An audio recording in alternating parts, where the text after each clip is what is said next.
आज का दौर है कितना कमज़ोर, आज का दौर है कैसा दौर। धन पाने की लगी है होड़, चारों ओर मचा है शोर। लाओ लाओ मुझे लाओ, इससे छीनो उसको पाओ। चाहे इसके लिए कुछ भी करो, चाहे किसी का भी खून बहाओ। आज का दौर है कितना कमज़ोर, आज के लोग हैं कितने कमज़ोर। सब कुछ पाने की लगी है होड़, सबको पाने की लगी है होड़। जी हाँ, आज का दौर इसी दौर से होकर गुजर रहा है, जहाँ हमारे युवा एक दूसरे से आगे निकलने की होड़ में अपना पेशेंस खोते जा रहे हैं। हमारा युवा वर्ग इतना डिप्रेस्ड हो गया है कि अच्छे बुरे का फ़र्क तक करना भूल गया है। आज का हमारा युवा वर्ग बहुत जल्द अपने दिमाग से कंट्रोल खो बैठता है, जिसका खामियाजा हमें दिल्ली में हुई साहिल के हाथों साक्षी की मौत के रूप में देखने को मिलता है। सोचने वाली गंभीर बात यह है कि इतनी भयावह, मन को विचलित कर देने वाली भयंकर घटनाएं इतनी कम उम्र में हमारे युवा कैसे कर बैठते हैं। इतनी कम उम्र में इतनी दर्दनाक घटनाएं होने का आखिर क्या सबब है? कौन है सबका जिम्मेदार? आखिर कौन है सबका जिम्मेदार? आखिर कौन है सबका जिम्मेदार? हमारे आज की जीवन शैली, या हमारे संस्कार, या फिर हमारी आज की शिक्षा प्रणाली? जिस तरह से 20 वर्षीय साहिल के हाथों 16 वर्षीय साक्षी को निर्ममतापूर्ण कत्ल किया गया, ये घटना काफ़ी दयनीय और हमारे समाज के ऊपर एक कलंक है। सोशल मीडिया पर जिस तरह सीसीटीवी फुटेज दिखाया जा रहा है कि साहिल अपनी गर्लफ्रेंड पर किस तरह ताबड़तोड़ चाकू से एक के बाद एक प्रहार कर रहा है। आते जाते राहगीर तमाशबीन खड़े तमाशा देख रहे हैं। किसी ने उसे रोकने की जरा सी हिम्मत नहीं जुटाई। शायद अगर उनमें से एक भी व्यक्ति ने साक्षी की मदद की होती तो शायद उसकी जान बच सकती थी। ये हमारे सभ्य समाज की सबसे बड़ी कायरता है। आज भी हमारे समाज में लड़कियां लड़कों के हीरो वाली स्टाइल और उनकी चिकनी चुपड़ी बातों में आकर अपने घर वालों को त्याग कर उनके साथ भाग जाती हैं, जिसका खामियाजा लड़की के घर वालों को तो भुगतना पड़ता ही है, साथ ही हमारा समाज भी कलंकित होता है। आखिर इस सब का दोषी कौन? दोषी कौन? दोषी कौन? हमारी आधुनिक शिक्षा प्रणाली या हमारे संस्कार? आखिर इस सब का दोषी कौन?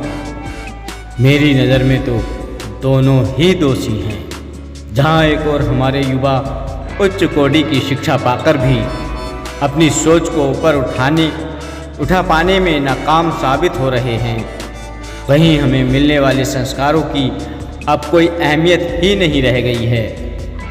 हम सब, बल्कि हमारा संपूर्ण समाज आज पूरी तरह वेस्टर्न कल्चर में रंग चुका है।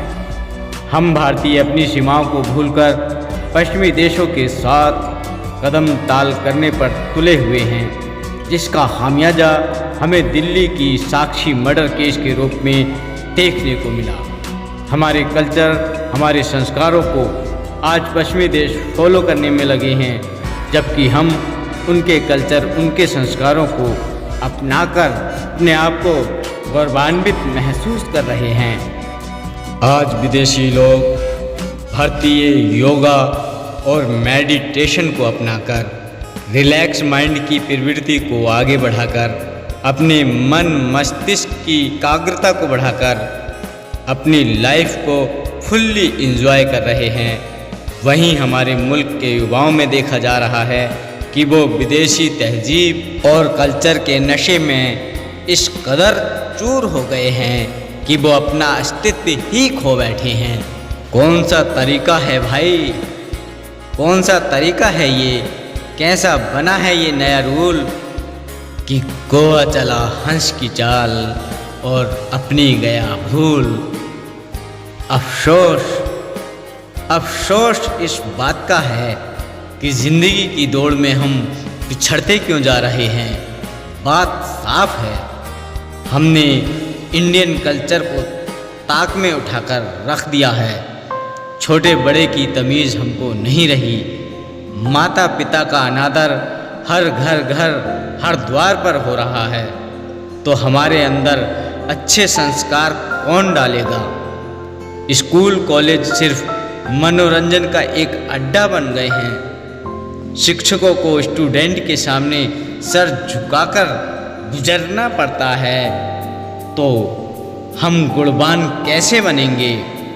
घर परिवार से हमें तमाम सहूलियतें तमाम फैसिलिटियाँ मिलती हैं, तो क्यों ना हमारे युवा जुआरी शराबी नशेड़ी बनेंगे। हमें हर चीज़ को पाने की आदत सी हो गई है। हर चीज़ पर काबिज होना जैसे हमारा परम सिद्ध अधिकार हो गया है। हमारी ये जिद पुश्तैनी जागीर बन गई है। हम जो चाहे जहाँ चाहे वैसा ही कर सकते हैं। दूसरों के बारे में हम जो चाहें जैसा चाहें निर्णय ले सकते हैं।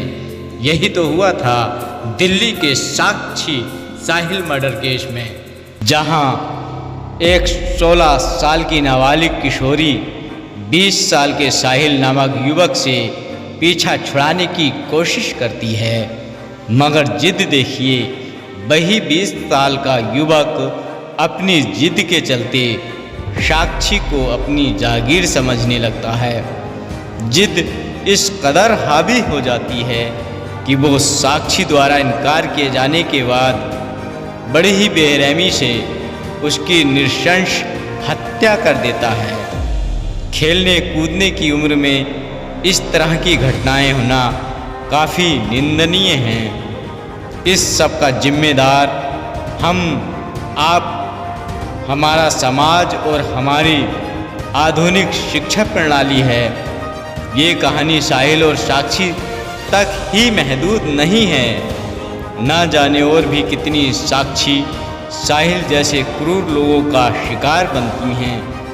अब सोचने वाली बात ये है कि हमारे नौजवानों में इस तरह की क्रूरता ना फैले, इस तरह की प्रवृत्ति ना फैले, उसके लिए हमें क्या उपाय करने होंगे। इसके लिए हमें वेदों की तरफ लौटना होगा। इसके लिए हमें युवाओं को रिलैक्स माइंड रखना होगा, उनके मन मस्तिष्क को शांत रखना होगा, ताकि उनके अंदर इस तरह की प्रवृत्ति जन्म ही ना ले। जब हमारे युवाओं का मन मस्तिष्क शांत रहेगा, तभी उनकी एकाग्रता बढ़ेगी, तभी हमारे युवा कोई भी फैसला सोच समझकर करने की हालत में होंगे। इसके लिए हमारे अभिभावकों को आगे आना होगा। धैर्य और समर्पण की आदत उनके अंदर कूट कूट कर भरनी होगी, लेकिन ये तभी संभव है जबकि हमारे युवा योगा और ध्यान का अनुसरण करें। इसलिए मेरा सभी अभिभावकगण से निवेदन है कि आज की भागदौड़ वाली ज़िंदगी में स्ट्रेस से बचने के लिए स्वयं एवं अपने बच्चों को अपने ही घरों में ध्यान और योगा करने की प्रेरणा जरूर दें। ज़्यादा से ज़्यादा उन्हें मेडिटेशन करने अथवा मेडिटेशन म्यूजिक सुनने की सलाह दें। उनके साथ साथ आप भी इस पर ज़्यादा से ज़्यादा अमल करें। 90% बच्चों में देखा गया है कि वो अपने माँ बाप से ही सीखते हैं। हम सबका हो एक ही नारा, स्वच्छ निर्मल हो जीवन सारा। योग साधना को अपनाएं, टेंशन फ्री रहें, स्ट्रेस को मार दूर भगाएं।